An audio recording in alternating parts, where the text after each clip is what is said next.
헌정사상 첫 현직 대통령에 대한 검찰 조사가 내일 이루어질 것으로 보입니다. 검찰은 대통령 조사를 앞두고 문고리 3인방으로 불리는 안봉근, 이재만 전 비서관을 밤샘 조사했습니다. 서울중앙지검 연결합니다. 박현우 기자. 네, 검찰은 박 대통령을 늦어도 내일은 대면 조사해야 한다는 입장을 거듭 밝혀왔습니다.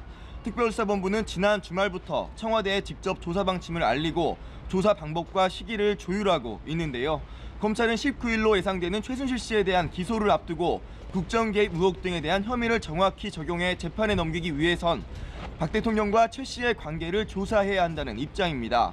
검찰은 미르, K재단 강제 모금 의혹과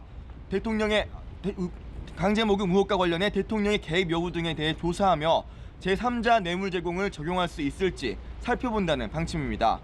또 최순실 씨에게 문건이 넘겨지는데 대통령이 어떤 역할을 했는지, CJ 등 기업과 문화, 예술계 인사 개입 여부 등을 조사할 방침입니다. 검찰은 조사의 데드라인을 내일까지로 못 받고 있지만 청와대 측에서 변호인 선임 문제 등을 거론하며 내일 조사에 응하기는 어려울 수 있다는 입장을 밝히고 있는 상황이라 양쪽의 입장이 어떻게 정리되는지는 오늘 한번 지켜봐야 할 것 같습니다. 네, 대통령 조사를 앞두고 검찰은 이른바 문고리 3인방을 모두 불러서 조사를 진행했죠.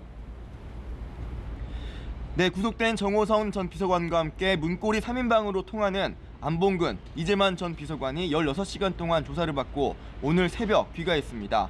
검찰은 청와대 문서보안 책임을 진 이 전 비서관을 상대로 청와대 문건이 최순실 씨에게 전달된 경위와 박 대통령의 지시가 있었는지 등을 집중 추궁한 것으로 전해졌습니다.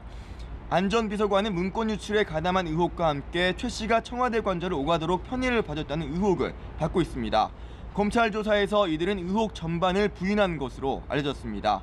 검찰은 이들을 참고인 신분으로 조사했는데요. 직무유기나 공무상 비밀누설 등의 범죄 혐의가 드러나면 사법 처리한다는 방침입니다. 서울중앙지검에서 연합뉴스TV 박현우입니다.